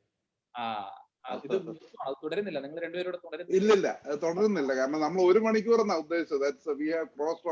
മനുഷ്യരും മടുക്കുകയും കേട്ട് കേട്ടെ. May be we can have another session. അല്ല, ഞാൻ പറയാൻ ഉദ്ദേശിച്ച ഒരു കാര്യം, നമ്മൾ ഈ വർഗീയത പറയരുത് എന്നൊക്കെ പറയുമ്പോഴും ഇവിടെ ഇപ്പം നമ്മളുടെ ക്രൈസ്തവ യുവത്വം ഒക്കെ ഇപ്പൊ ക്ലബ് ഹൗസ് പോലുള്ള സോഷ്യൽ മീഡിയ ചാറ്റ് റൂമുകളിൽ അല്ലെങ്കിൽ ഇപ്പൊ ഫേസ്ബുക്കിലായാലും ഒക്കെ വളരെ ശക്തമായ ഒരു ഇസ്ലാം വിരോധം കൊണ്ടു നടക്കുന്നു. അത് നമ്മൾ മനസ്സിലാക്കേണ്ട ഒരു കാര്യമാണ്, അംഗീകരിക്കേണ്ട ഒരു കാര്യമാണ്. അത് അംഗീകരിക്കുമ്പോൾ ഒരു ക്രൈസ്തവ പുരോഹിതൻ എന്ന നിലയിൽ നമ്മൾ, അല്ലെങ്കിൽ പിതാവ് ഒക്കെ ഈ യാഥാർത്ഥ്യം നമ്മളൊന്ന് മനസ്സിലാക്കുമ്പോൾ അതിന്റെ ഒരു കാരണം കൂടെ നമ്മളൊന്ന് തിരിച്ചറിയണം. അത് പൊതുസമൂഹത്തിന്റെ മുമ്പിൽ പറയാൻ നമുക്ക് കടമയുണ്ട്. എന്തുകൊണ്ടാണ് ഇങ്ങനെയുള്ള ഒരു രോഷം നമ്മളുടെ യുവജനങ്ങൾക്കിടയിൽ ഉണ്ടാകുന്നത് എന്നുള്ളത്. ഏറ്റവും പ്രധാനപ്പെട്ട ഒരു കാര്യം, കഴിഞ്ഞ ഏതാനും ദശകങ്ങളായി സാമൂഹ്യ മാധ്യമങ്ങൾ സജീവമാകുന്ന ഈ ഒരു കാലഘട്ടത്തിൽ നമുക്കറിയാം മുഹമ്മദ് ഈസ, അല്ലെങ്കിൽ ഈ നീച്ച് ഓഫ് ട്രൂത്തിന്റെ അക്ബർ, MM അക്ബർ, പിന്നെ നമ്മുടെ ഈ ലോകം മുഴുവൻ നടക്കുന്ന പുള്ളിയുണ്ട് നായിക്ക്, സക്കീർ നായിക്ക്, ഇങ്ങനെയൊക്കെയുള്ള കുറെ മനുഷ്യർ ചേർന്ന് ഒരുപാട് പ്രസ്ഥാനങ്ങൾ ഉണ്ടാക്കുകയും ക്രൈസ്തവ വിശ്വാസത്തെ പരസ്യമായി പരസ്യവേദികളിൽ അവഹേളിക്കുകയും വളരെ മോശമായ രീതിയിൽ സംസാരിക്കുകയും ഒക്കെ ചെയ്യുന്നത്. അത് അവരുടെ ഒരു സാമുദായിക നേതൃത്വം എന്നുള്ള തലത്തിൽ, അല്ലെങ്കിൽ രാഷ്ട്രീയ നേതൃത്വം ഒക്കെയുള്ള തലത്തിൽ ഒക്കെ വലിയ വലിയ പ്രഭാഷകരാണ്. അപ്പൊ അങ്ങനെ നിരുത്തരവാദിത്വപരമായി ക്രൈസ്തവ വിശ്വാസത്തെ അവഹേളിച്ചതിൽ നിന്ന് സാവധാനം ആ നാളുകളിലൊന്നും ആരും ഇത്ര രൂക്ഷമായി പ്രതികരിച്ചില്ല എങ്കിൽ അതൊക്കെ തന്നെയും സാവധാനം ഈ ക്രൈസ്തവ യുവത്വത്തിനിടയിൽ ഇങ്ങനെയുള്ള പല പ്രതിസന്ധികൾക്കിടയിൽ ഈ ഒരു ഭൂരിപക്ഷ സമുദായത്തിനിടയിൽ അവസരം നൽകാതെ, അല്ലെങ്കിൽ ഇങ്ങനെ വിദ്യാഭ്യാസത്തിനും തൊഴിലിനും ഒക്കെ ജനറൽ സീറ്റിൽ പോലും മത്സരിച്ച് കഷ്ടപ്പെട്ട് സീറ്റ് കിട്ടാതെ വരുമ്പോഴും ഇങ്ങനെ പല ബുദ്ധിമുട്ടുകളുടെ ഇടയിൽ അങ്ങനെയൊക്കെയാണ് പലരും നാട് വിട്ടു പോകുന്നത്. ആ മൈഗ്രേഷനെ കുറിച്ച് ആദ്യം സൂചിപ്പിച്ചു. നാട് വിട്ടു പോകുന്നതിന്റെ പിന്നിൽ ഇങ്ങനത്തെ കുറെ കാരണങ്ങളും. അപ്പൊ ഇതുപോലെയുള്ള ഒരുപാട്, പിന്നെ ഈ ലവ് ജിഹാദ് പോലെ നമ്മൾ ഒരു പ്രാവശ്യം നമ്മൾ, അല്ലെങ്കിൽ വളരെ ഡീറ്റെയിൽ ആയിട്ട് നമ്മൾ ഇപ്പോൾ ചർച്ച ചെയ്തുകൊണ്ടിരിക്കുന്ന ഈ വിഷയങ്ങൾ ആസൂത്രിതമായി നടപ്പാക്കപ്പെടുന്നു. ക്ലബ് ഹൗസ് റൂമുകളിൽ ഇപ്പൊ കഴിഞ്ഞ ദിവസങ്ങളിലൊക്കെ സൂചനകളെല്ലാം നൽകപ്പെട്ടു. അപ്പൊ ഇങ്ങനെ സംഘടിതമായി പ്രവർത്തിക്കുന്ന ചില ശക്തികള് ക്രൈസ്തവ വിരുദ്ധമായി, ഇതിപ്പം ന്യൂനപക്ഷ ക്ഷേമ വകുപ്പിൽ നിന്ന് വളരെ ആസൂത്രിതമായിട്ടാണ് ക്രൈസ്തവ ന്യൂനപക്ഷത്തെ, ഇവിടുത്തെ മറ്റൊരു ന്യൂനപക്ഷമാണ്, സജീവ സാന്നിധ്യമുള്ള ന്യൂനപക്ഷമാണ്, വളരെ ആസൂത്രിതമായിട്ടാണ് പുറത്താക്കിയത്. അത് നിയമ സംവിധാനങ്ങളെ കൂട്ടുപിടിച്ചുകൊണ്ട്, മറ്റ് സാമൂഹ്യ മാധ്യമങ്ങളെ ദുരുപയോഗിച്ചുകൊണ്ട് നടത്തുന്ന ചൂഷണങ്ങൾ വേറെ, പിന്നെ ഇതുപോലെ പൊതുപ്രഭാഷണ വേദികളിൽ ക്രൈസ്തവ വിശ്വാസത്തെ ആക്രമിക്കുന്ന ശൈലികൾ ഉണ്ട്. അപ്പൊ എനിക്ക് തോന്നുന്നു നമ്മൾ ഇങ്ങനെ ഉള്ള ഒരു നിരവധിയായ ഈ ഒരു ക്രൈസ്തവ വിരുദ്ധ നിലപാടുകൾ ഇവിടുത്തെ മറ്റൊരു സമുദായം സ്വീകരിക്കുന്നുണ്ട്. അതുകൊണ്ട് തന്നെയാണ് ചിലപ്പോഴെങ്കിലും അത് പറയേണ്ട ഒരു, അംഗീകരിക്കേണ്ട ഒരു കാര്യം കൂടെ. എനിക്ക് തോന്നുന്നു അച്ഛാ, ഞാൻ അതിനെ ഒരു 90% അതിനോട് ചേർന്ന് കൊണ്ട് തന്നെ പറഞ്ഞു കഴിഞ്ഞു. കാരണം ഇവിടെ ഞാൻ പലപ്പോഴും കാണുന്ന ഒരു സങ്കടം, വ്യക്തിപരമായിട്ട് ധാരാളം വളരെ സെക്യുലർ മൈൻഡഡ് ഇസ്ലാം വിശ്വാസികളെ എനിക്കറിയാം. എന്റെ ക്ലോസ് സർക്കിളിൽ ഇപ്പൊ അച്ഛനും മാനന്തവാടിയും ഒക്കെ ആയതുകൊണ്ട് അച്ഛനും അത് കാണും. പക്ഷെ അവരുടെ ഇടയിൽ കാണുന്ന ഇങ്ങനെയുള്ള പ്രശ്നം വരുന്നുണ്ടെങ്കിൽ അവരതിനെ ലാഘവപ്പെടുത്തും. അയാൾ ഒരു ഭ്രാന്ത് പറഞ്ഞു. അത് പക്ഷെ വളരെ സമുന്നതരായ ആൾക്കാരായിരിക്കും ഇത് പറയുന്നത്. നമ്മള് പണ്ട് ചർച്ച ചെയ്ത് ഹഗിയ സോഫിയ വിഷയം വരുന്നുണ്ടെ ഐ നെവർ എക്സ്പെക്ടഡ് പാണക്കാട് തങ്ങളിലെ ആ കുടുംബത്തിൽപ്പെട്ട ഒരാൾ ഇത് പറയുമല്ലോ. അപ്പൊ അങ്ങനെ വരുന്ന ഒരു സാഹചര്യം ഇവിടെ ഉണ്ട്. അതെല്ലാം ഉൾക്കൊണ്ടുകൊണ്ട് തന്നെ എനിക്ക് തോന്നുന്നത്, ഞാനൊന്ന് റാപ്പപ്പ് ചെയ്യാണ്, ഈ ചർച്ച നമ്മള് പല ഇതിലായിട്ട് ഇത് തുടരേണ്ടിയിരിക്കുന്നു. ഈ ഒരു നിതാന്ത ജാഗ്രതയുടെ ഘടകമുണ്ട്. അതോടൊപ്പം തന്നെ വർഗീയവൽക്കരിക്കപ്പെടാതിരിക്കാൻ പറ്റുമെന്നുണ്ടെങ്കിൽ നമുക്ക് ഒരു മറ്റ് സമൂഹങ്ങളിൽ നിന്നുള്ളവരെയും കൂടെ കൂട്ടി ഒരു പൊതു ചർച്ചയ്ക്കുള്ള ഒരു സാധ്യതയും തരയണം. കാരണം ഇത് നമ്മൾ 3-4 പേര് ക്രൈസ്തവ സമൂഹത്തിൽ നിന്നുള്ളവർ മാത്രം ഇരുന്ന് ചർച്ച ചെയ്യാതെ ഒരു നേതൃത്വ ഇസ്ലാമിക സമൂഹത്തിൽ നിന്നോ മറ്റു സമൂഹത്തിൽ നിന്നോ നേതൃത്വത്തിലുള്ളവർ ഇത് ഒരു ഡയലോഗ് പോലെ we have to commonly share our concerns. ഇങ്ങനത്തെയുള്ള ഭീതികൾ, ആകുലതകള് പങ്കിടുമ്പോൾ മാത്രമേ അവർക്കും അതിനോട് ക്രിയാത്മകമായിട്ട് റെസ്പോണ്ട് ചെയ്യാൻ സാധിക്കും എന്നുള്ള ഒരു പ്രത്യാശ എനിക്കുണ്ട്. എനിക്ക് തോന്നുന്നു ഇനിയിപ്പം 1.5 മണിക്കൂറോളമായി. അച്ഛൻ അടുത്ത പ്രോഗ്രാം ഉണ്ട്, എനിക്കും അടുത്ത മീറ്റിംഗ് ഉണ്ട്. ആൻഡ് താങ്ക് യു അച്ഛൻ and Amil for joining us for this conference. Let us continue this conversation. Thank you very much.